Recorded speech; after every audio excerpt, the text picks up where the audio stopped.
you.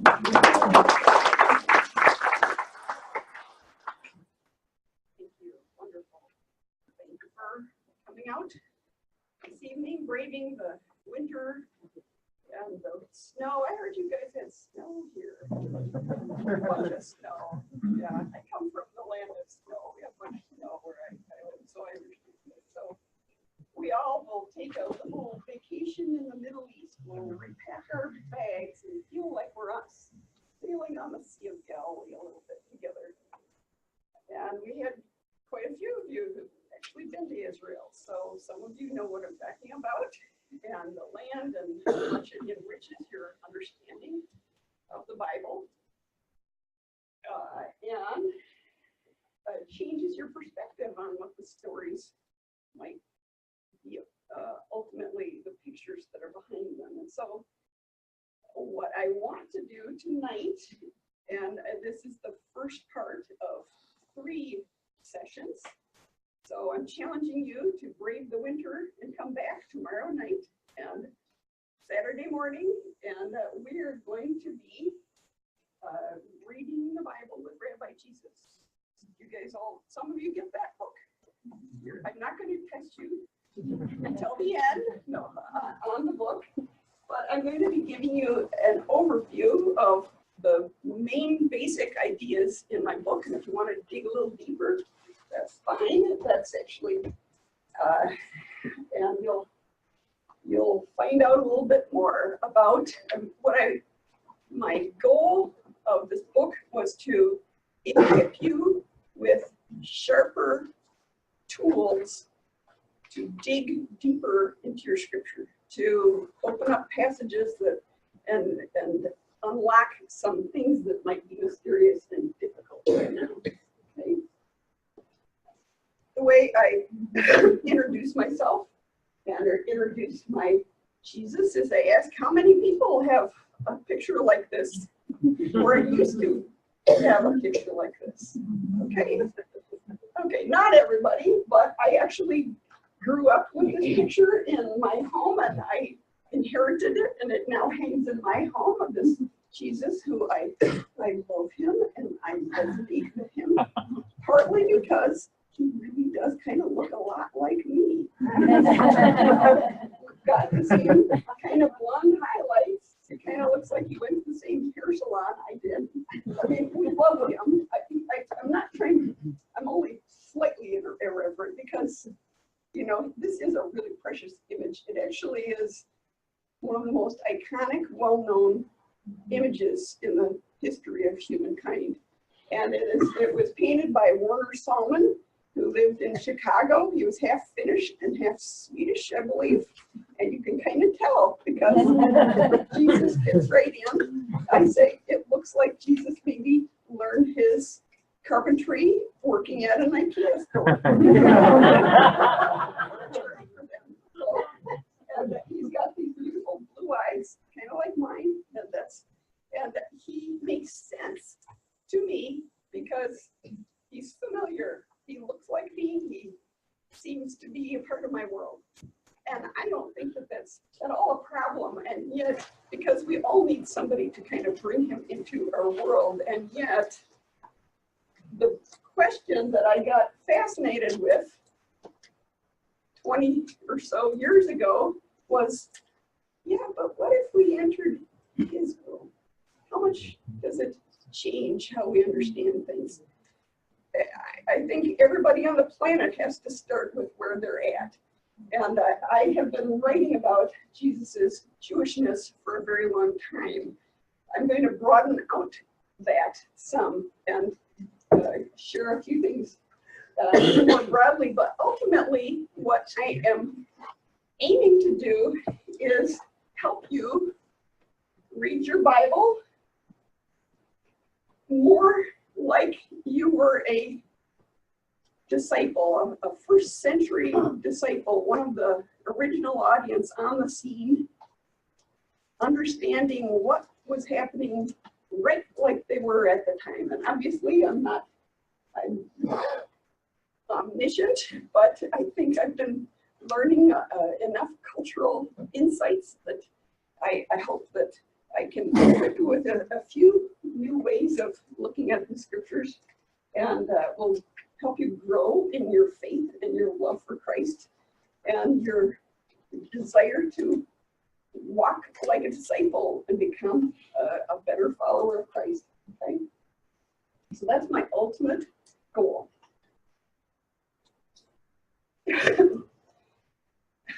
How many of you have read one of my other books here?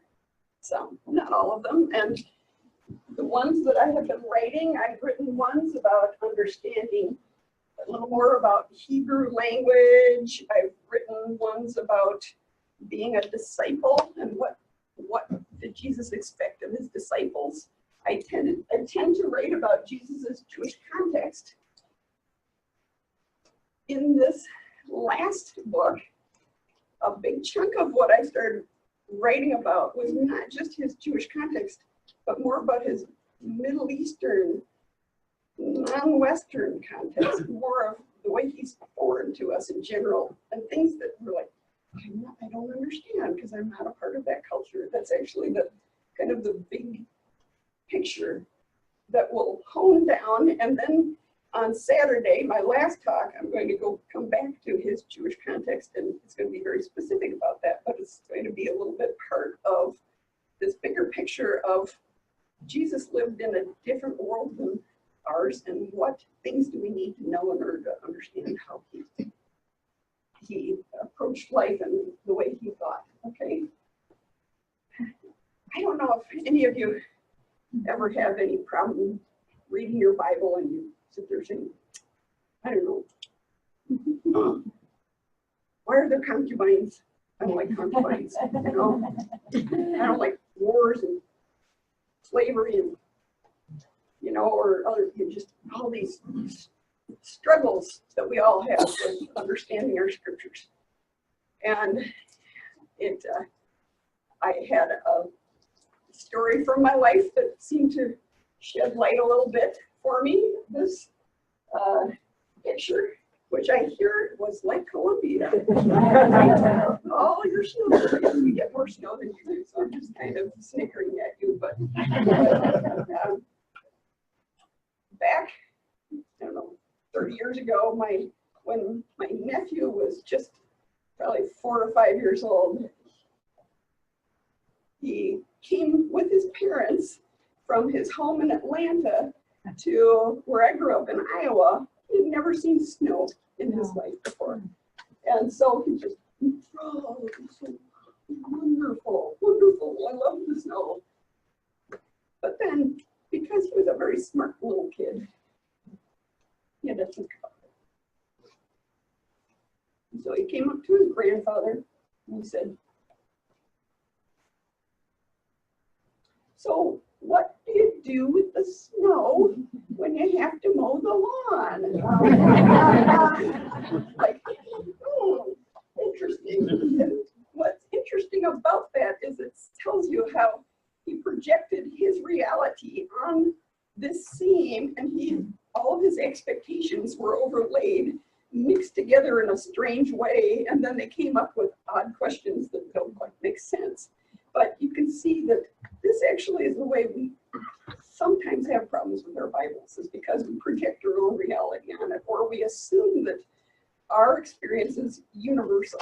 If you think about it, I don't know why you wouldn't do that. If you only have what you know, and that's what you carry with you. And so until somebody gives you some different understandings, that's how you're going to understand it. That's your approach to your scriptures. So that's exactly what I'm going to talk about today, is how can we look at a little bit more, a little more deeply. And so my question today especially, but we're going to be doing this tomorrow and Saturday, we're going to say, what cultural differences are causing us to misunderstand our Bibles?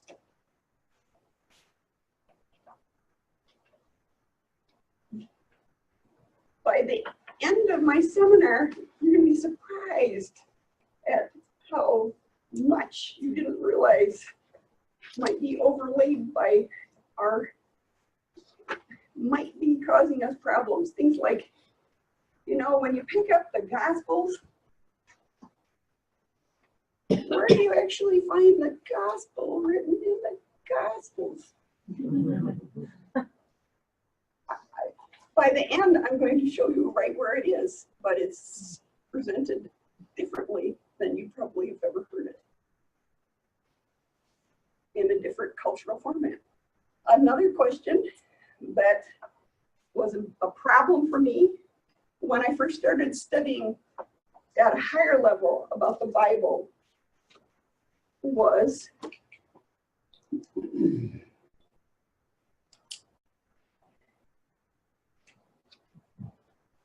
when you read the Jewish Jesus in the Gospels that are particularly Jewish sounding, Matthew, Mark, and Luke,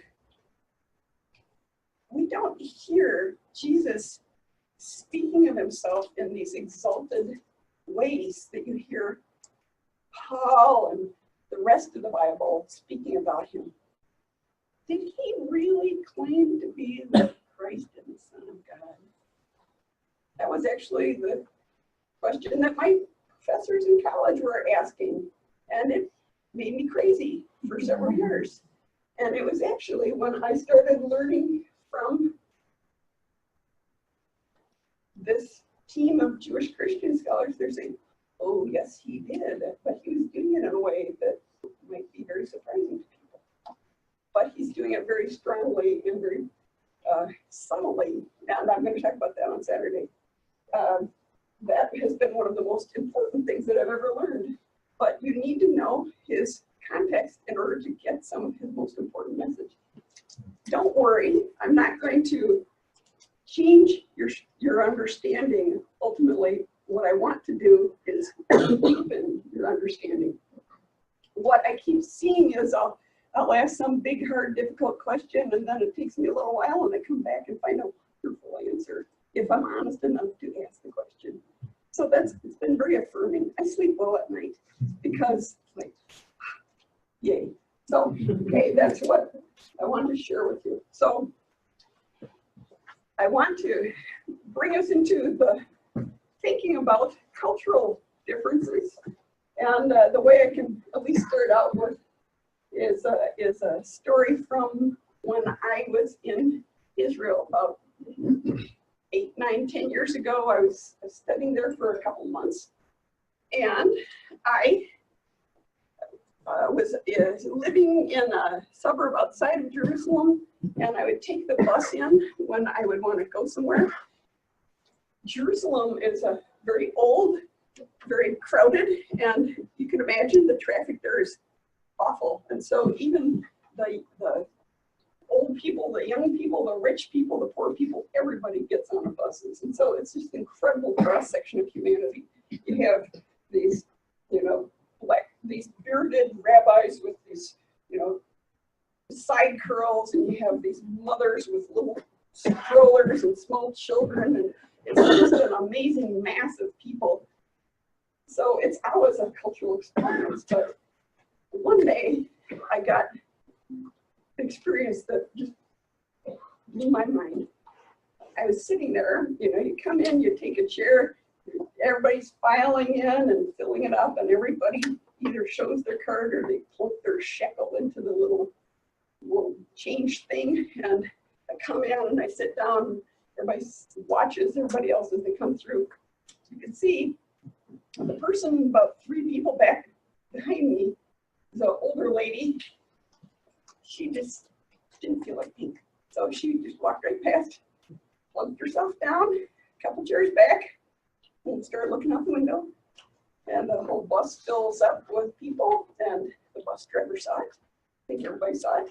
So the bus driver says, in his Hebrew, he says, "Hey, folk, about it." That means, "Where to, ma'am?" Pointing that out. And she just kind of looks out the window. "Where to, ma'am?" She just kind of, and finally, she bursts out, and I don't understand it. Blah, blah, blah, blah, blah, blah, blah. She just, and then half the bus joins in. and everybody's arguing over whether she should pay or not. I don't know. And so, but it doesn't matter what he says. She just sits there glued to her chair. She is not going to move. So the bus driver shifts into park and he snaps open his newspaper and he starts reading it. You should know, we are on the main thoroughfare. There's only, because of road construction, it's down to one lane. And pretty much everybody in Jerusalem has to enter on this street.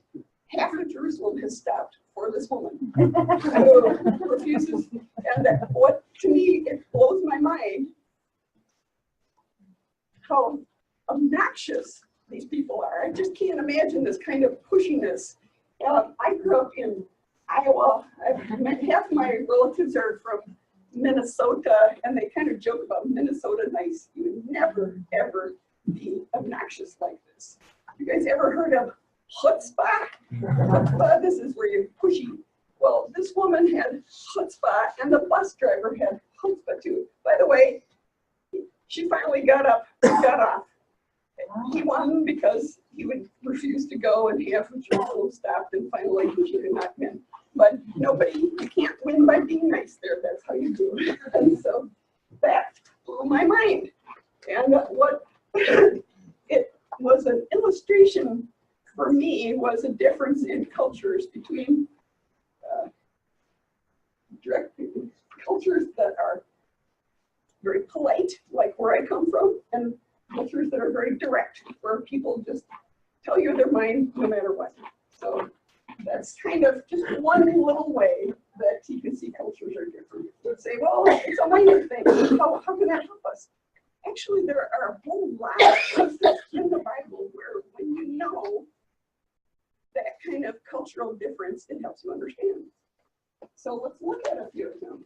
Okay? Like a story about Abraham. A long time ago, it talks about this strange story of God coming to Abraham and telling him his plan that he's going to bring Sodom to judgment. And Abraham is appalled. How on earth can this loving God of justice, how can you destroy this whole city if there might be some righteous people? And so Abraham, he starts bargaining with God for the people in Sodom, right? You remember this? You'd think, how obnoxious. That's shocking. It's just, I can't believe that he would be so bold. He says, what if there are 50? Would you just spare it for 50? God, sure, God says. How about 40? And he goes on and on and on. By the way, it's a side point here. Notice that usually when you haggle, you go back and forth, and God should be pushing upwards, but God lets him keep going downwards and downwards and downwards. So God does not actually protest it. But the very fact that he's so pushy with God strikes us as being really irreverent. If you're me, I can't believe it. You never do such a thing. But you can hear, this is his cultural point of view where that kind of pushiness is actually seen as almost a sign of faith. Persistence. Chutzpah is related to the word chatzuf, which means persistence, tenacity. And it's like this is a little Norman Rockwell picture where this little boy, his dad might be a bank manager and everybody is afraid of him across town, but it doesn't matter. The little boy just climbs all over him and digging around to find candy in his pockets because he knows that his father is loving ultimately. And so that's the image of Abraham. That's how Jewish people see Abraham, is heroic in his tenacious pushing back in a loving way with God because he knows how loving God would be. God would not do such a thing, and so he'll push back. I find that that's honestly helpful to me when I'm praying. It's nice to be able to know that you can be clear, forthright, and direct with the Lord. You know, even Moses would say, oh, you know, when they're in Egypt, he just comes to God and he says, look, you know, we keep going. You know, you promised that you let us be released from Egypt, and yet we're still here. He's just straight up. Nobody seems to have a problem with just telling the Lord what they think. So this lady, you look at her and you might think she's in pain, but that actually is more of a Middle Eastern style of showing your irritation. And this expression is what that bus driver was doing. Everybody does it. What? You bothered me like this is something they do. And so this also can remind you of a strange scene in the Gospels. Remember, Jesus and his disciples are weary after long weeks and months of ministering, pouring themselves out for other people, and they finally have a little respite, and then there's this lady pounding at their door, oh, please heal my children. And so the disciples are like, go away. And even Jesus is a little short with her. I'll let you, we'll work on that one another day. But her response, you know, she in this shocking display of pushiness, she says to this greatly honored rabbi, you know, even the puppies eat the crumbs. She just pushes right back. And it's like, how great is your faith? Jesus likes her chutzpah, her chutzpah. He tells a parable about a judge, a lazy, overfed, probably indifferent, grumpy old judge who refuses to do anything worthy of a position for anybody, but because this old lady kept pounding on his door, okay, he will finally help her out. And in the same way, you know, Jesus says, how much more our loving Father in heaven, who loves orphans and widows, and do not mess with the Lord. Do not mess with orphans and widows if you don't want the Lord to get very mad at you. That's what you ought to hear.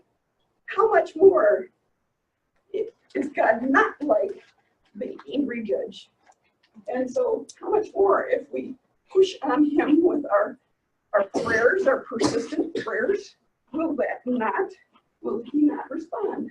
So that irony and that cultural picture, you need to have that in order to get the punchline of this pushy culture and this loving God who kind of likes them arguing with him a little bit. Okay, so that's a little bit of an intro. Here's how many of you have seen Fiddler on the Roof? Some of you haven't gone to your room. You remember Tevya, the milkman, and he had this kind of easy way of kind of talking with the Lord all the time. Do you think that would be some kind of evangelical thing? There's actually 1800s in the Hasidic movement. There is this kind of walking in the field and pouring out your thoughts to the Lord. So that actually is a historical thing that you saw. And the thing, you remember, he's almost joking. He teases the Lord. He says, what? You give me 4 daughters. And then my donkey, he breaks my mule, he breaks cow, he breaks his leg. You know, what? So you hear him have that same kind of relationship. So you can see that's just the tiniest thing. I'm going to be talking about much bigger concepts, but what I'm trying to illustrate to you is how a little bit of cultural understanding can give you a lot of perspective in many places about why the scriptures thinks and speaks the way it does. Okay. So, okay. Yeah. Did you want to? Sure, why not? Is this a good place? Sure, why not? We can adjust. Sure. Okay. So, All right. So. All right. Thank you, Lois. Appreciate that. And hang on.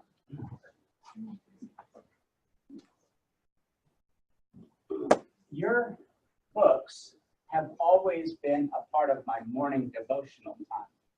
So as opposed to reading them like I would might read here at the office or so, I've instead just enjoyed them a bit at a time. And Belen back in November reminded me that she's tried to put this in my hand several times. And so in light of your coming, I did take it home. And so for the last couple of months, I just take one a day, and it's just included. And today's was about the Great Shepherd. And at the very fact that Jesus, maybe this is one of your slides, but the very fact that Jesus said, I'm the Good Shepherd, he had like Isaiah and Ezekiel all over it. It was huge. The Lord and the shepherd thing. So anyway, an example, listening to the language of the Bible, hearing it through Jesus' ears. The first one? My very first one. First one that you're part of it. That's very cool. Okay, anything else to say about the rest of them? I was curious about like this one felt like it was sort of, in my mind, like should have been the first one in a way because it gave the 30,000 foot view. And then the other ones though were really cool because they were more concrete specific. So this is a good one to start with, I think, if you're just starting to embrace the paradigm shift. Well, would you agree with that? You don't have to. Well, what I would say, you don't have to be Minnesota nice. You can say that's crazy, right? The way I would describe it, this one starts off broader, it ramps up slowly, and then at the end it kind of pushes further. And then actually at the end, it's got more bold and more important things to say at the very end. But it kind of presses its audience to keep going. And sometimes, I don't know, it's too hard. It's not too hard, but it actually has I would say, a bolder ending than the other books do. Do you like any of these babies better than another? Yeah, like have a favorite. You said it. It's like which of your children. Yeah, okay. So yes, I'll tell you one thing is that I always put the most provocative and interesting stuff at the end of my books, and you're not supposed to do that because your audience often they don't get there all the way, but it's just how I do it. So if you have one, keep going. I'll just I'm not going to too much of an infomercial. This is actually about several dozen what I called ahas of cultural nuggets and insights, and then words and language Hebrew cultural insights. Each one goes front and back of page, and so everybody says, "Oh, I like that. It's easy." But actually, I stuffed a lot of information in. But we tried to make it very accessible that way. So that was my first one. And I don't have this one here, but I wrote one with Ian Spangler. It's called "Sitting at the Feet of Rabbi Jesus." And you go, oh, thank you, great, thank you. We don't have that on our book table, do we? You do have a few copies. Oh, we do? I didn't grab it. I thought I got everything, so that's why I was. This one, they're all, I realized that you want to learn something about publishing is that, and I learned this slowly, it's called title confusion. Your titles are almost the same. People say, oh, I read that one already. And they think they're all the same. They're very different. And so this one is about the Jewish context surrounding Jesus. What a rabbi was, what Passover and the feasts and their attitude about the law and the Torah. That's what this one's about. Okay. And then I wrote one called Walking in the Dust of Rabbi Jesus. This is about Jesus's words in their Jewish context. And things that he said that were kind of surprisingly, his best punchlines are there when you know something that the rabbis were saying that he's putting on or interacting with. That's that one. So, okay. Yeah. We've got bathrooms at each end of the hallways. You go either direction. That one you got to go to the left. That one you go down all the way past the classrooms and then to the left and in both directions. Also, there's water and coffee and all that, so refresh yourself. Thank you for justifying my pushiness. I had wondered where my dominant personality came from. So we're going to give this book away. at TEI's expense. Oh my goodness. Yeah, and so if anyone has a ticket to travel to Israel, I mean, like you paid money to go, but you've not gone yet. Anybody like that in the room? You have? You're ready to go. Do you have this book? No. All right, there you go. So if you'll go with Lois out the door to that chair that's out there, then, yep, then she's going to be out there to sign books, etc. So congratulations. There you go. And she'll be out there to sign your book that you've already purchased, or for you to say hi to her. If you plan on coming back to the other lectures, then maybe let those who are only coming tonight do that first. You want to take the water with you as well? Sure, I can't. I couldn't just like give the rest of my time to do this at the end. Yes. No. We're going to take a break. No, we're going to take a break. Hurry, And you then we'll guys, be back. hurry, and then we'll. I don't know, $10? 20. I'll take 20. 30. You want to do a little Just fun, all right? ministry team development?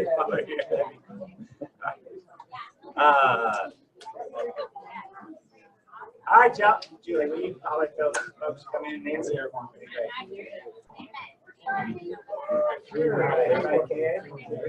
So Lois has about, she says about 40 minutes of teaching, and then we're going to search briefly into questions. So I don't think we're going to make the 8 o'clock. So if you have a bedtime, we won't make fun of you as you leave. And Lord knows, the older I get, the more I understand. So if you do need to slip out, it's okay. But we will try to shoot for that 8:15 mark, okay? Make that work.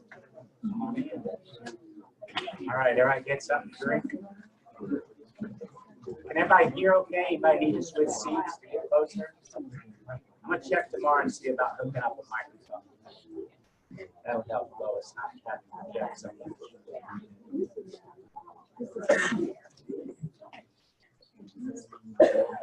All right. Okay, let's do it. Thank you. How are you all doing? Okay. That's the way they say it. Well, does anybody say y'all here? Oh, yeah. Okay, we're far enough south to say y'all. There's this one. You're there. Good. Okay. Where I come from, you say you guys. Guys. I say it that way, guys. Where there's y'all and then there's all y'all. Oh, y'all. Yeah, we're all y'all. Okay, we're all y'all. That's right. We're going to talk about that. And it's actually something that I wrote that's really important to know is that. Get there, Mark. Okay. Okay, so I'm going to give you, for the rest of the evening, a little overview of some of our cultural differences from the Bible. Okay, and so that's kind of my theme. And when I first started out, I just assumed that the things that I didn't understand were all because of its ancientness. You know, thousands of years separate us from the Bible. Well, certainly, it's been thousands of years, but many scholars are starting to say, actually, the distance between us is farther culturally than it is across time. The distance is farther when-wise than where what. From east to west. Where-wise. Where-wise. And when-wise. That's what I meant to say. Right. Yes, that was. No, okay. And so that's what I'm going to be talking about. So we're going to talk about cultural differences, and some of the things that I want you to keep in mind is obviously, maybe you've heard this quote before. I don't know, Rod, as you have somebody else talk about from John White, who says the Bible was written for us, but it wasn't written to us. It wasn't written in 1963, even though people tend to read it as if it was written in 1963. So that's okay, it keeps it in mind. And it's also not a model of how the world is supposed to be. When you're hearing about concubines, God doesn't necessarily want you to go get a concubine. That's not, don't assume that. That's part of often when people, I'm so disgusted with that. Yes, that's not the point. Another thing to keep in mind is it is not necessarily a more pure and beautiful model of how we should live than our own world. And in some ways it's because our world has been transformed by what it was teaching people that weren't at that point to get there. And so obviously what you need to do is actually transform your brain, if you can, as much as you can. Try to think as if you're there. Think like an ancient Israelite. That's how somebody says. And I wrote a section of my book that was called How the Bible Thinks. And when people say, well, I think I need to think more biblically, and people mean that in a loving and, and I say, sometimes it's not very loving in the way it's thinking, but you need to understand how the ancient world thought. And so that's our goal, okay? So it might stretch us, but it's very useful. One way I put it is the tools that I'm going to share with you are intended to make you a kind of armchair anthropologist. Anthropology is the study of culture and human people, anthropos, humanity. And so you kind of need to know different cultures.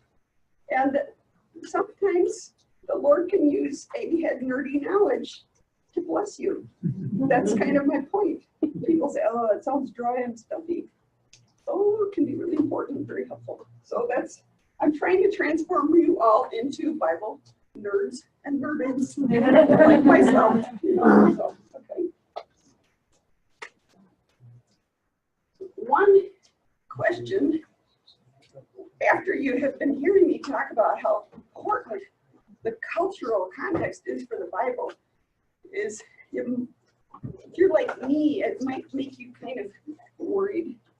As I was first, I said, if the culture is so important, how can anybody understand it? It's every time missionaries go to a new place and introduce it to a new people, they're going to have problems too. Goodness, how on earth can anybody read the Bible if it just keeps getting transformed by each person's culture? That sounds worrisome. So but then I heard, I picked up a book by Eugene Naiga, who is, he was the head of the Bible Society, and he was involved in 80-some Bible translation projects from, Timbuktu to Antarctica, I don't know, just around the world. He has seen it all. Any culture, he's been there, he's seen it, he's done it.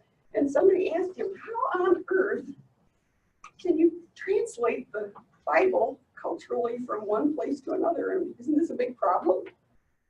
What's interesting was his answer. He said, if one were to compare the culture of the Bible with those existing cultures today, one would find that in certain respects, the Bible is closer to many of them than to our own culture. It's actually, he says, it's actually the most translatable book in the world, particularly the Old Testament. The New Testament is much harder for many indigenous peoples because it talks in abstracts in ways that people from non-Western culture struggle with.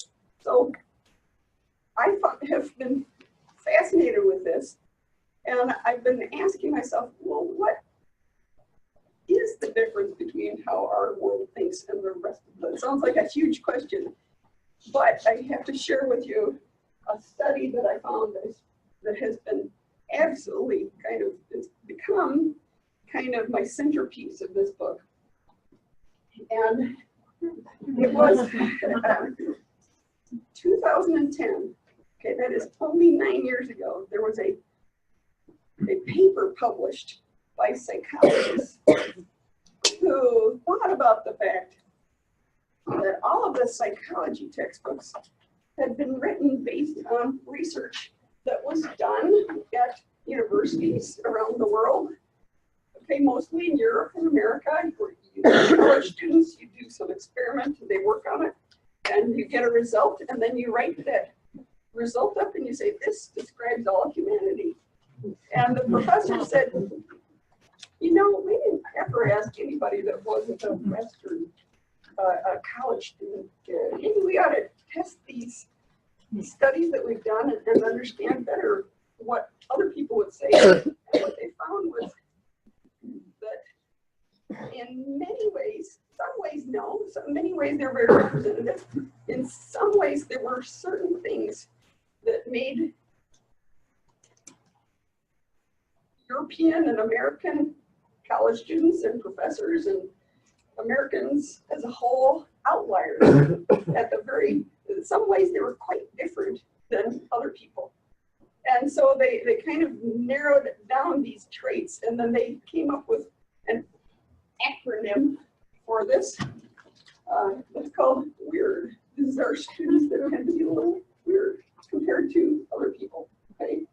And so I'm going to tell you a little bit more about that. We're going to talk about how that can actually kind of help us understand our Bibles. Obviously, this is two different things, but here, let me tell you a little bit more about it, and then we'll come back to it. WEIRD stands for Western.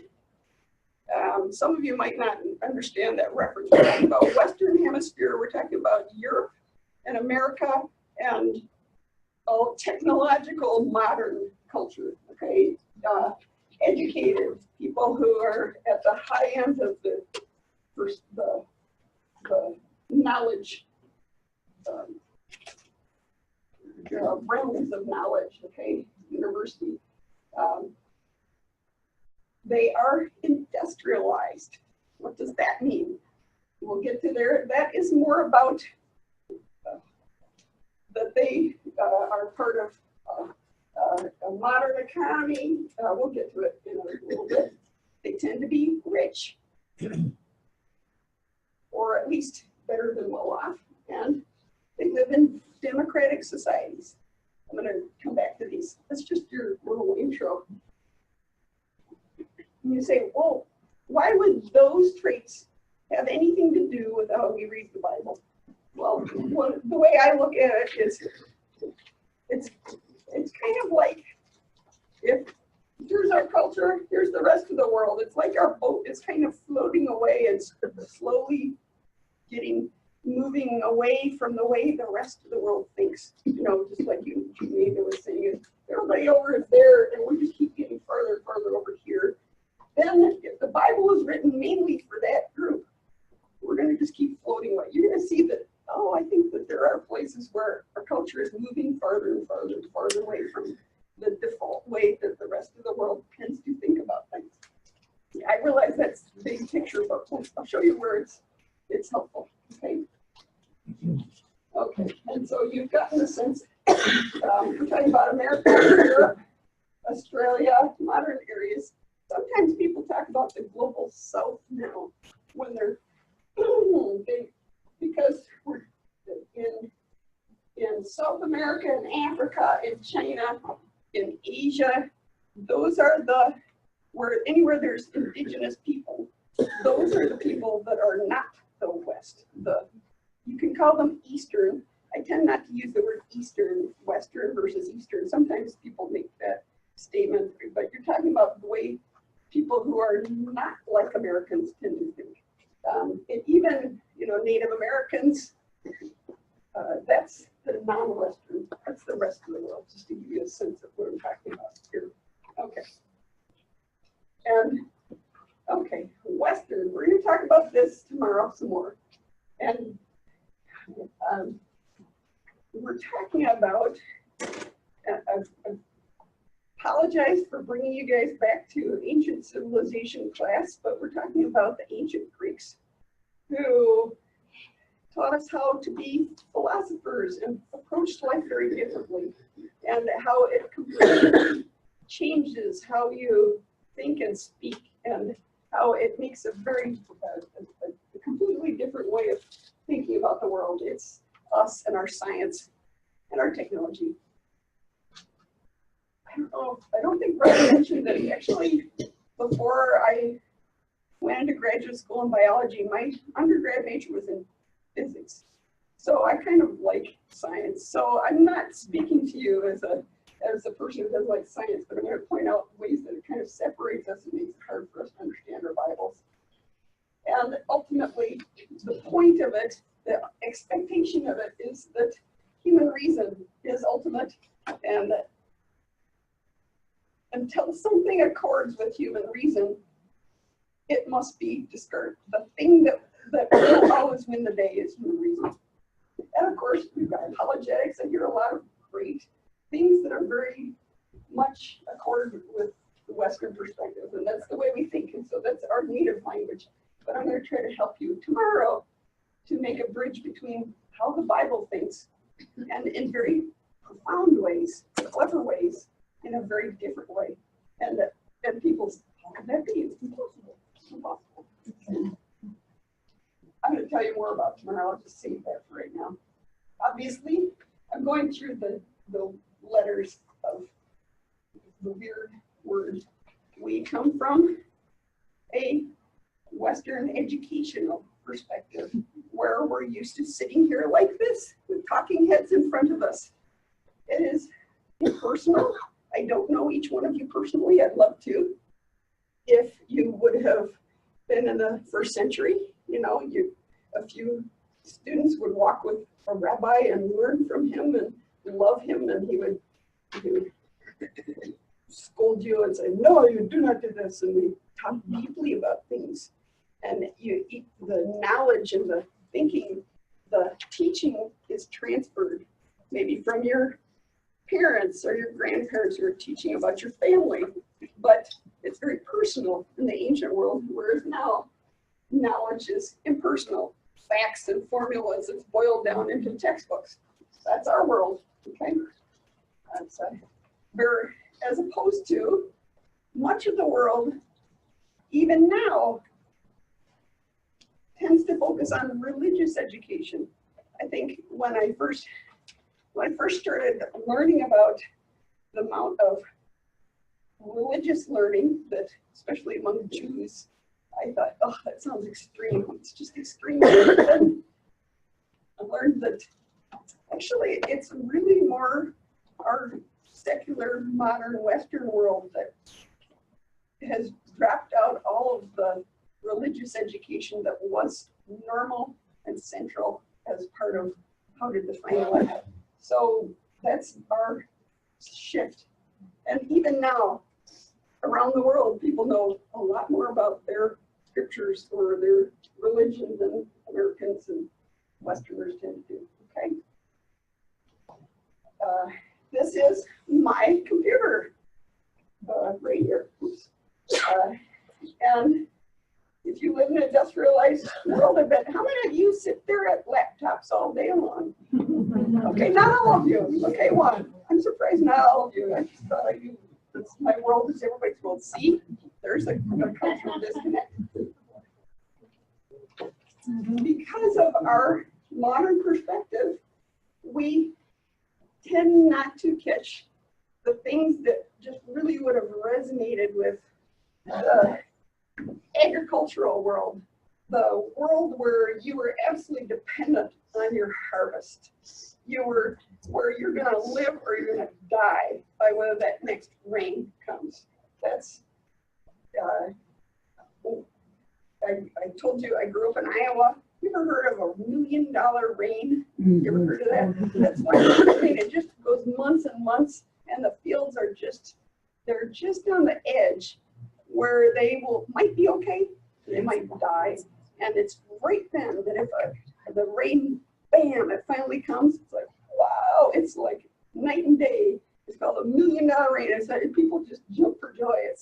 And so you hear a lot of these imagery of rain and this miraculous, these natural events that are very clearly a gift from God.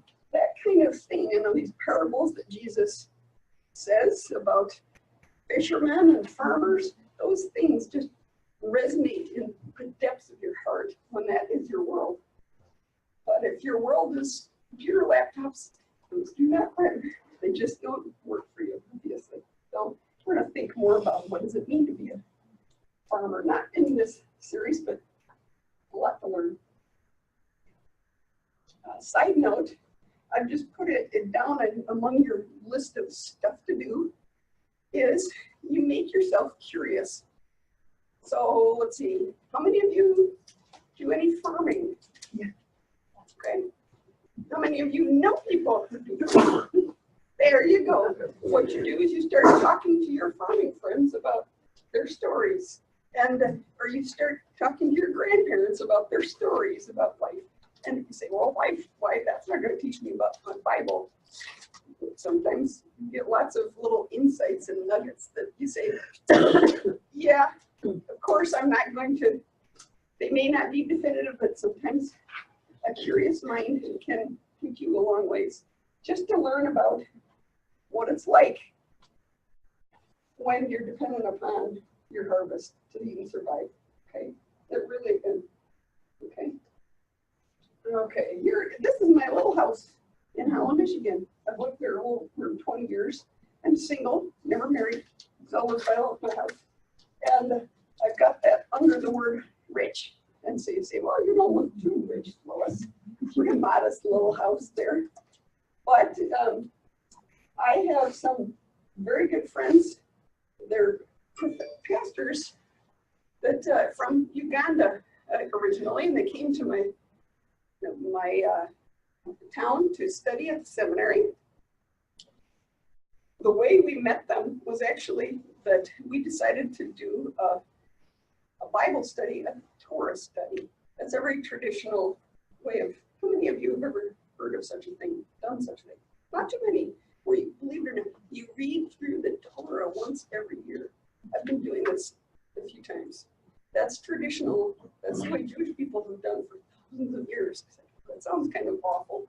I'm sorry, I didn't say it that way, but it's, why don't we try that? That was when I first started a little ministry with a friend, and there was a Ugandan pastor, and he'd just gotten to the States. And you guys are nuts. Okay. And then he joined us, and about 3 weeks into it, he became our most valuable commentator. And he would explain, okay, when we're reading the story of Joseph and his brothers, you remember the family of Jacob, and Joseph gets sold into slavery. And remember at the end, Joseph, he wants to give 5 times as much of everything to Benjamin, right? His other brothers. I'm like, what is up with that? I want to get that. And I could not figure that out. And he says, oh yeah, well, that's always the way it is in polygamous families. Joseph and Benjamin are sons of the same mother. If you are, the sons of each mother are naturally on each other's team, and they tend to be, and Joseph, his main affections are for Benjamin, and if anything, he's worried that his other brothers want to kill Benjamin, just like him. I would never have guessed it. This is the kind of thing. Pointing out that your friends from even other cultures can sometimes say, well, once again, it's not definitive, but sometimes they would give us all sorts of fascinating insights. So, okay, so that's my friend from Uganda who said this. This is when I came to visit, that was what it looked like. There was one, pretty simple one, once he pointed out. When my friends had reached the end of the year, right before they were ready to go back, we were joking about all these fun things. They'd never seen snow before and all these great things. And I said, oh, what was the most unusual thing about being here to study? What was the most memorable thing? And he said that to just one fellow, and he says, I will always remember that for this 1 year, I had something to eat every day. And I should explain, these are not, the fellow who said this to me is now bishop, very high, well-known fellow in the Ugandan church. These are college graduates, and these are not people who just, that had never gone to school before. But what he was pointing out to me is that much of the world does not approach food and having enough even to keep going the way we do, where we're just materially so saturated in blessings that we just can't imagine being in a situation without them. So that is, and so I'm sure if you're like me, when I was a kid, I never understood why we kept saying, give me my daily bread, when it's sitting right over there. My father asking me. And sometimes, when you're a kid, we're going to party and we're going to have pizza, and we say, and Lord, and please bless our time and help us have a fun time. I think, are we going to have a fun time no matter what? It doesn't feel, that's a little cynical there. It felt like we almost learned it from this. We kind of ask God these kind of easy prayers for things we already have, right? Because we have so much. But then when you pull yourself back and say, for some of the world, okay, a lot of the world, this is a very basic. Okay, there you go. That's a perspective. Here's another related thing. Here's another thing. Let me see if anybody has ever seen the book by Repacking called The Daniel Plan. You might try the Daniel Plan. Okay. Or maybe there's another one, The Daniel Plan, by another author. And this is a part of a wave of diet books that remember that wonderful story at the beginning of the book of Daniel, where Daniel is one of these elite men who are training to be leaders, and they're supposed to be suited up and strong, and they're supposed to be in shape in the best possible way. But then everybody else eats from the king's banquet table, but Daniel, he eats vegetables, right? That's what he did. And then some of your versions will say, and he was healthier at the end of his days of eating vegetables.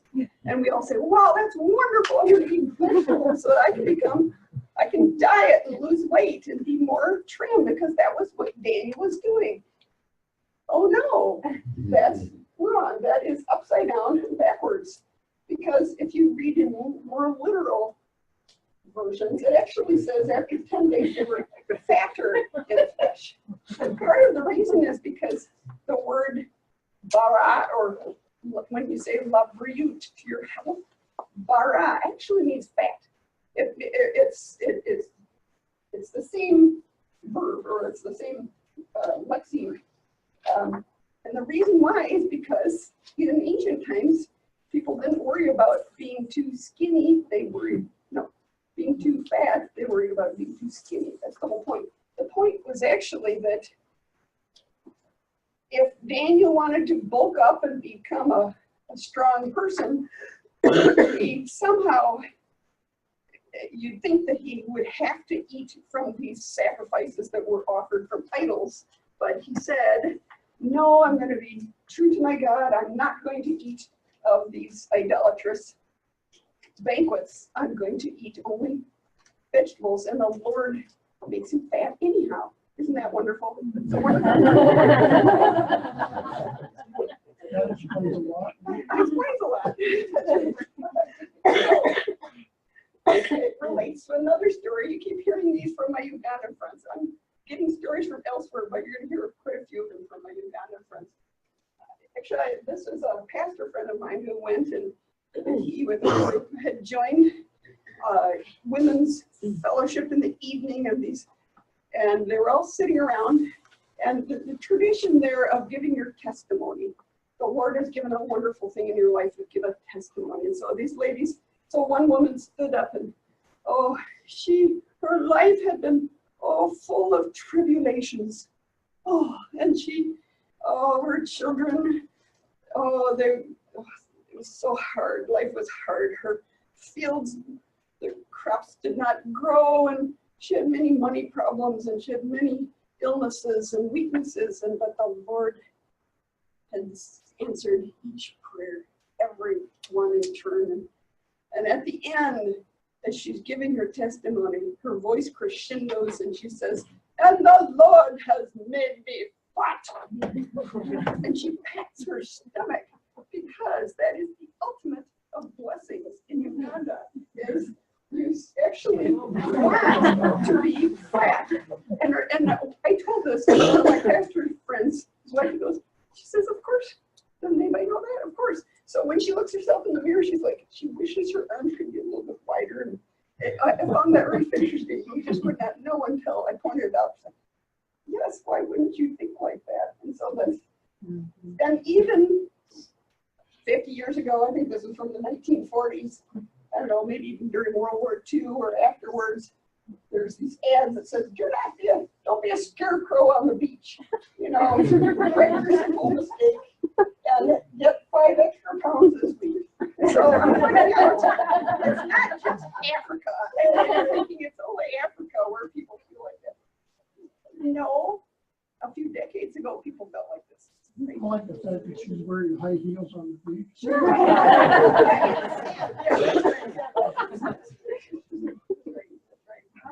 That's right. Okay, there is no excuse for being skinny. Okay, so the point being here, it puts our culture in perspective. It's not that we have to just slog ourselves. We have to eat less food. The point is, thank you, Lord, for blessing us so much. This is a continual worry. Give us our daily bread that everybody on the planet has to worry about, but we don't. And we can this can be on your thank you, Lord, every day list. And I find that very helpful. It's part of the overall thing is always, your effort is to keep yourself in perspective. And it's not always to look at yourself as so terrible, but just simply realize there is a difference in the way I think and look at things than other people. Okay, so that's kind of part of my point. This is now, we're on the D of weird, and we live in a democratic culture. What does that mean? I don't mean Republican versus Democrat. I mean democratic society where we vote, right? For each person, their opinion is assumed to individually be a part of the input that we take in order to make a decision. Other cultures are more hierarchical. They tend to assume that that each person is part of a group, and that the hierarchy, that order, is natural and normal, orderly, and valuable. You see variations of that here, even in the States, as some people are more traditional and some people are more modern, I would say. Okay, how many of you, I know in some parts of the States, people teach their children to speak to adults as ma'am and sir. This is, you're not so far south that you do that. Oh, yes. Okay, some of you, and how many of your parents did that, taught you to say ma'am or sir? You hear that respect there? That's that orderliness and respect. I have respect for you. Don't just come up and slap somebody on the back and say, child speaking to an adult in that way where you're on an equal plane. That's the idea behind that. Is that, and so we're not even aware of how much other people think differently than this. There is you a name of a book that it's I think $10 right now, or you can get it $8 on Kindle. I love this book. It's called Foreign to Familiar. It's by Sarah Lanier. If you just want a little fun intro to cultural differences, if you ever travel anywhere, you'll love this bit. But she tells about how, talks about cultural differences. She lectures around the world, and she sees a chronic problem whenever people have conferences where they have speakers or they have audiences that include people from Europe and America and then non-Western cultures. Often they'll, if they want to decide something, someone put out and say, here, let's get everybody's opinion on something, and ask for various people to give their, they'll toss out a question in a group saying, what should we do next? Shall we go to break now? Should we? And so she tells about at one conference that they had a question about, should we translate things this way, or should we use a slower method, easier method to understand for many people? And she threw that out to the group, and the European and Americans they pop up all their hands and they're like, oh, we should definitely do it this way. And there'd be just one hand from the Asians and they'd say, it would be much better perhaps it'd be much better if we did it this way. And she knew, because she'd been working with him, that his opinion likely represented many of the people in there, but there's a general sense of you would never put your hand up to give an opinion without consulting and kind of choosing a representative to represent the person. And so it's not expected that you have every single person popping up with an opinion. The whole group has a representative that speaks for them. And so there's always a sense of Westerners tend to kind of are bold and they just let all their opinions hang out. They're very individualistic and they expect that their opinions are very important, very egalitarian. Whereas the rest of the world says, no, we're all together as a family or a group here. And so we have a representative who's going to, and so that's the kind of difference in how we approach life, okay? We tend to be very egalitarian and individualistic. I'm going to spend more time on these things later, but okay. So coming back, I think if you haven't gotten your list by now, from our Western educated, industrialized, rich, democratic perspective, gives you a sense of how we tend to be a little different than the rest of the world. And that because of that, we tend to also have difficulties with our Bible, okay? And one thing that isn't on that list, but is part of it, really a factor from all of them, is especially our individualism. That's kind of our sense of me, my perspective, that's very much how we think. So maybe you'll recognize this. Who's this guy? Frank Sinatra. You recognize that great song? I faced it all, and I stood tall, and I did it my way. Great. That's his perspective. Okay. It's very classically Western.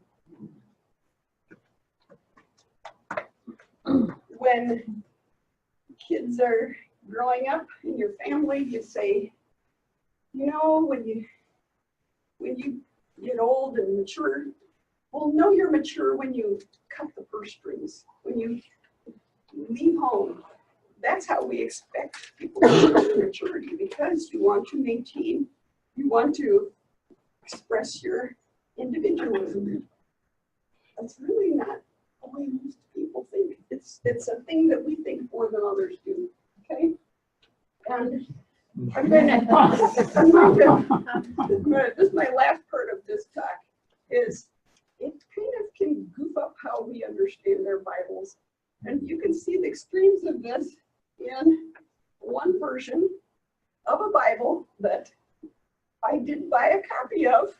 So I have the online downloadable version, but it's the Your Personalized Bible. The your is italicized in order to emphasize it's yours. And the reason why it's personalized is because your name is printed in it 7,000 times in various places in the Bible passages. And so I got to tell you what I learned in Lois Tverberg's Old and New Testament personalized Bible.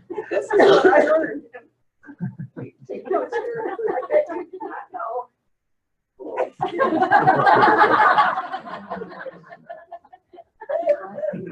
I bet you did not realize that.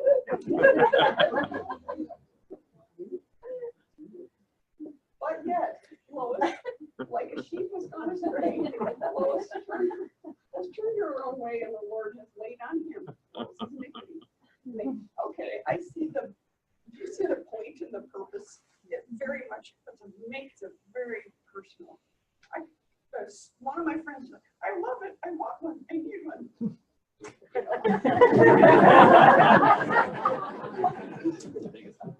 That you can feel also there's a distortion here, right? A little bit. Yeah. Okay, here's another one. I love this one. You have made Lois. You made Lois a ruler over works of your hands. You put all things under Lois. So, yeah. You can see why we like it this way, right? And then we yank out passages and we make them our own. That's a very classic thing that we do. And we think it's fine.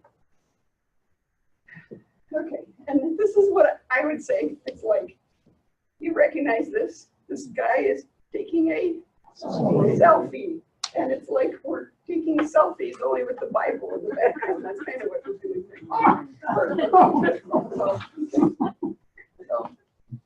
But here's a classic one. You know this coffee mug or t-shirt or maybe a lovely embroidered pillow that says, "For I know the plans I have for you, says the Lord. They're plans for good and not disaster, to give you a future and hope." Jeremiah 29:11. Okay. This is a powerful, wonderful, special verse. I really do not want to be so cynical that I yank it out of your hands when it has been important for you. And I don't want to do that because it says, oh, it is a wonderful promise. So I don't want to do that. And yet, you do. It has so much more impact when we don't pull it out and apply it to ourselves.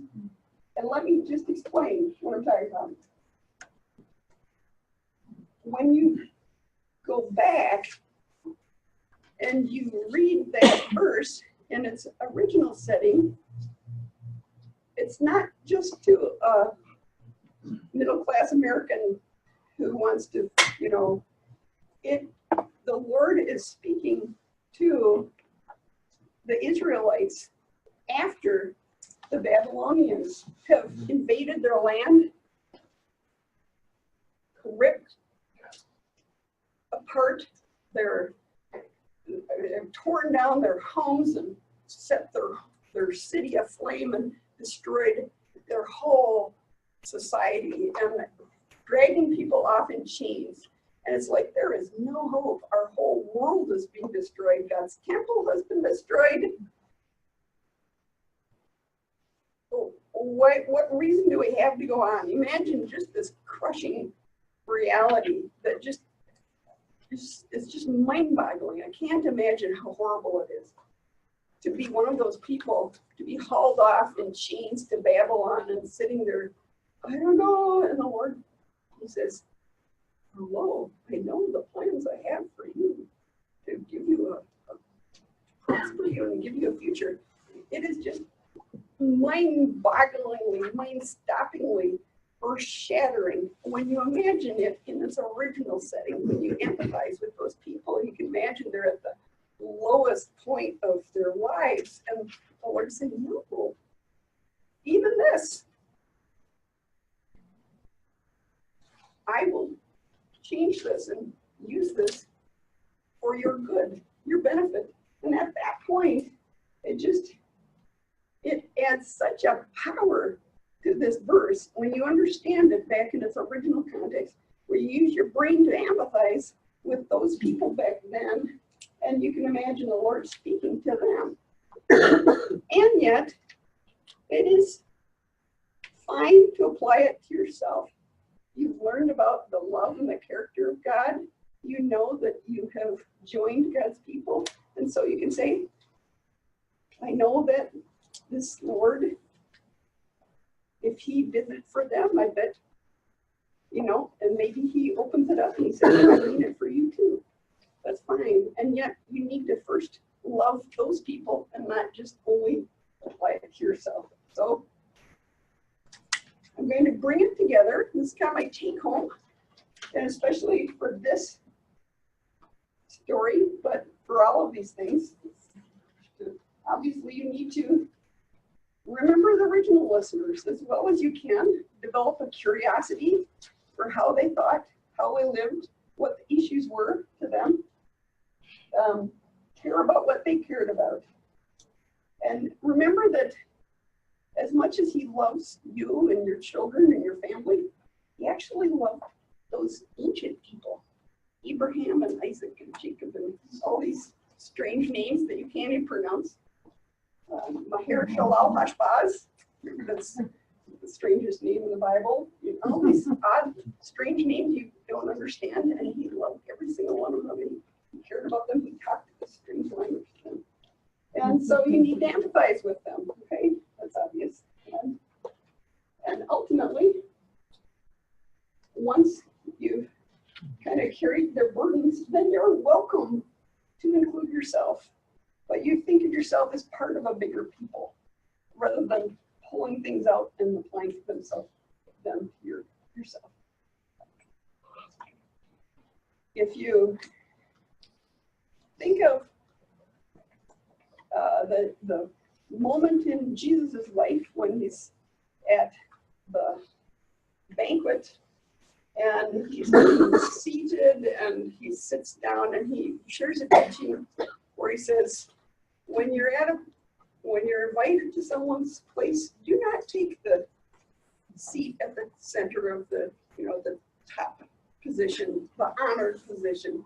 Take the lowest one and let everybody else say, oh, move on up. You let other people be honored. And I've always said, how can I live this one out? One way that I have found that I can use that every time I come to Bible study is to honor the ancient people, or honor the Israelites, or honor the first century Jewish people who are actually there, rather than kind of saying, no, it only applies in terms of what I care about. I say, oh Lord, these are your people. How wonderful. And often what we find is that God's scriptures become saturated and full of application in life when we let them be the center of attention and yet still hear how the Lord speaks to us too. So that's my beginning of what we're going to talk about, okay?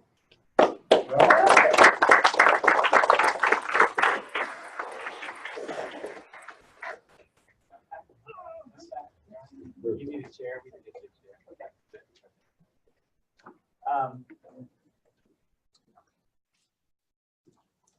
So I have questions, but I want to encourage you guys to ask them as well. Anyone ready? Abraham's trying to hide Sarah because she's supposedly so beautiful, he's afraid somebody's going to take him out. Right. She's 80 years old at the time. I've always wondered, what's your take on that? Is she really fat? No, I didn't. Together, but maybe she's just so round and lovely. You remember in Fiddler on the Roof? You remember If I Were a Rich Man? And then what he says, and Golda, she'd have a proper double chin. Proper double chin. That was a beautiful one. No, but boy, I never sure why not. Seriously. I don't know. You talk about the individualistic mindset of our culture, and I heard you mentioned the reading of the Torah with a group of people every year. Yeah. With the Bible pushing the technology of writing, and the book came into existence, when the Bible became a book, it almost seemed as if that kind of made the Bible more individualized, that I can take that book and go over and read it by myself, when it seems as if the scriptures were read in the context of community. So how is it dangerous to just read the Bible for yourself by yourself the majority of the time? Yeah. Well, that's a very classic Christian attitude is I need to get alone and have only the Lord speak to me about that. And it's only about me and the Lord, not realizing that the Lord has equipped these wonderful scholars and pastors and people, other Christians, throughout the centuries, incredible insights that would incredibly bless you if you would consult them. Yes, exactly. So the Jewish attitude, they say, get yourself a teacher, a rabbi, and get yourself a haver, a friend in study. Somebody who's at your own level where you can chew it over with them, and somebody who can explain and work with you who's on a higher level. That's obviously a much more profitable use of your time for study. Yes. Then, of course, the Lord in His Spirit, He says many, many things to us. And yet I think He says even more when 2 or 3 are gathered, there I am among them. I find there are plenty of ways, yes, it's much more profitable to do it with others. Great, totally. Along those same lines, you had said on here about the listeners. You didn't say that they were the readers. Yes. And even that's, a switch. They were hearing these messages in that oral tradition, correct? Exactly. Totally. And there's a kind of a power in that, and then having to say it in a certain way and repeat it back to others. Yes, that's right. Exactly. Yes. Someone else? Jim? You talk about Abraham and his bargaining with God. Is there a reason he stopped at 10? If he'd have gotten him down to 4, he could have saved Sodom. Lot, his wife, and his 2 daughters. So why didn't he get him down to 4? Ask Abraham.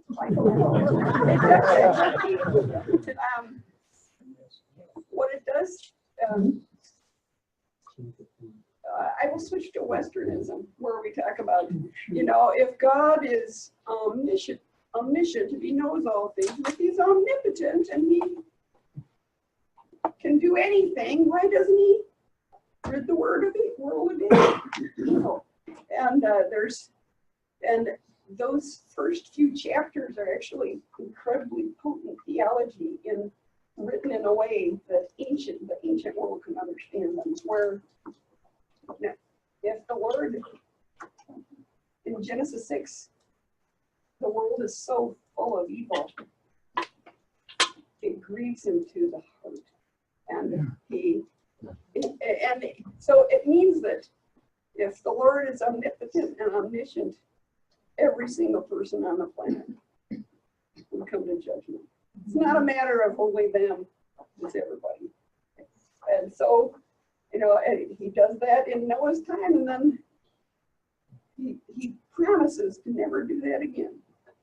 But then even in Abraham's time, when He judges the city, He's making it clear it's not a matter of just crushing judgment.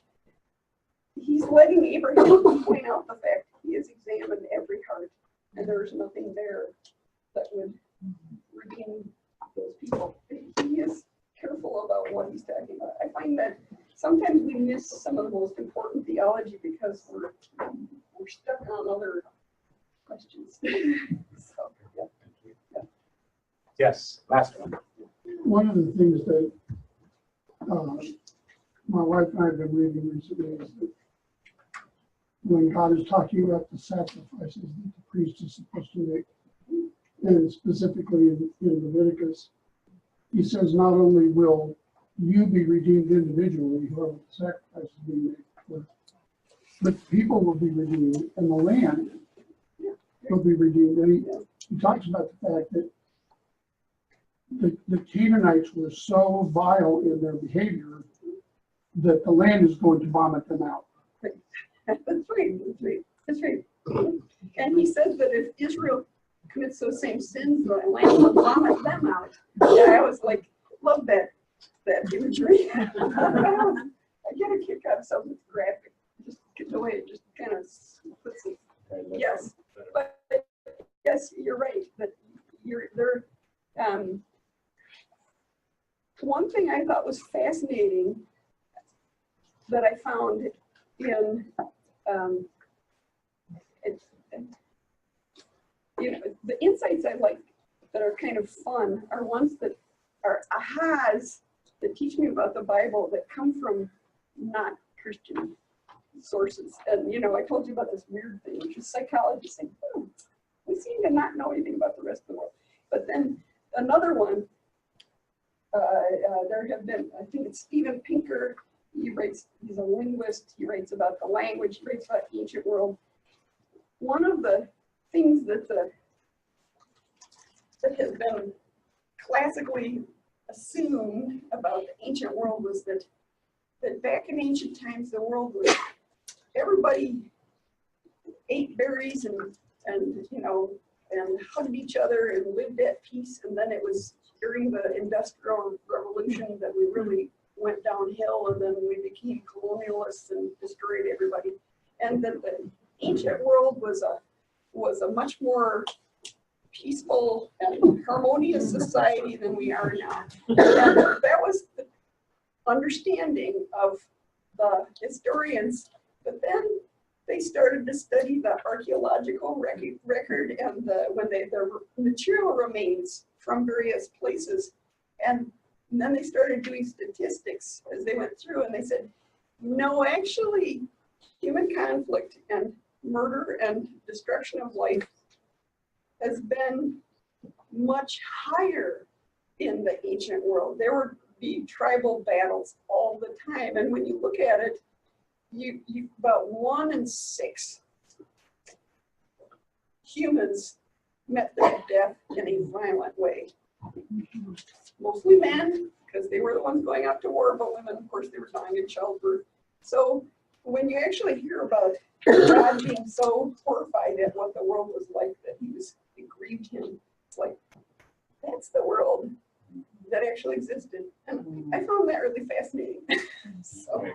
Thank you. All right, I'm going to give you guys a chance, just a few of you, if you would, if you benefited from Lois's work, to say what context it's been helpful in. All right? Go.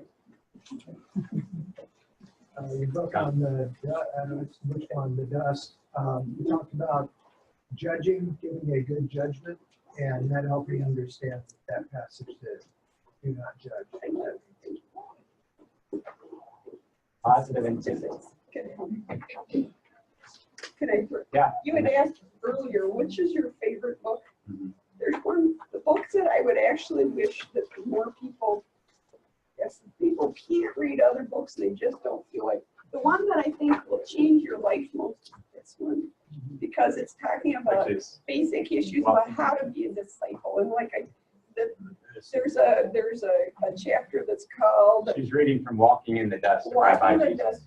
By Lois Tverberg. Yeah, and it's not, I'm sorry, I'm not trying to praise myself. I just found this incredibly great I stuff. just wanted to And one chapter is called How to Have a Kosher Mouth. And it is Jewish insights, they're very biblical insights. You hear them from Jesus too about what things you should say and what not to say, and how you should use your lips to And so that's one, it'll change your way you think. And then another one is called taking my thumb off the scale. And when Jesus is talking about do not judge, there's this incredibly rich rabbinic material on what it means to judge favorably, judge on this, give people the benefit of doubt. And then the Jews, you say, actually practice. Yeah, it's, They work hard at it. Yeah. Yeah, get the book. yeah, that's a great. so Okay, those someone are- else. yeah. How are you? Well, I was going to say similarly in that vein, Yeah. that was powerful for me. And I taught a Bible class to a class of juniors at a Christian high school, and I had them do that. And so they picked a scenario with somebody that was difficult, and they had to come up with lots of examples of positive, and it was like a significant shift for them. Yay! Yes, Yeah. there are clubs. Believe it or not, there are clubs. I guess, according to one of my Jewish, he said there are clubs that meet where one person says, yeah, these people, I thought they were friends of mine, and then they didn't send me an invitation to this wedding. And then these people sit around going, well, maybe they couldn't invite many people, so they work on judging favorably. That's the idea behind it, I guess. All right. Yeah, Scott. I live in a world where a lot of our church family struggles even with high levels of literacy. I'm myself a bivocational pastor, and so time and access is really difficult. I love how your resources are simple. Thank you. And they save me a ton of time as I look to go and make them accessible for many. And so tremendous gift. That's great. I come from a liturgical tradition, and very insightful in the book, Reading the Bible with Jesus, was this ancient thing that has recently been discovered about the reading the Torah and then using the prophets to comment on it. Yeah. And it just showed me, I knew that this liturgical tradition of lectionary reading is pretty old. Yeah. But this really established that it's established in Judaism. And then the difference, of course, for the Christian assembly is they also reflect on the gospel. Yeah, exactly. And so, but anyway, it was already, wow. Can you believe it? I know. When you find out, man, that's ancient. What we've been doing is so ancient. It feels like you're more rooted when you're like, thank you for that. Like I said, it's not me. I just find these cool things and I get all excited. That's great. And they didn't recognize their vocations in the ways that might have wished, but they are having influence as teachers in various faith communities. So many of them have spoken in the Christian school, etc. All right. Anyone else? I'm good, but anyone else just have to say something? Okay, let's do a teaser for tomorrow nights. Yeah. Well, First of all, I'm coming out with whole new questions about. She So may on not my be part, allowed to you're gonna have to, I want to talk to you about future research that you're working on. I got an idea for a couple of books that I need you to write. So, share that. Okay. What are we gonna do?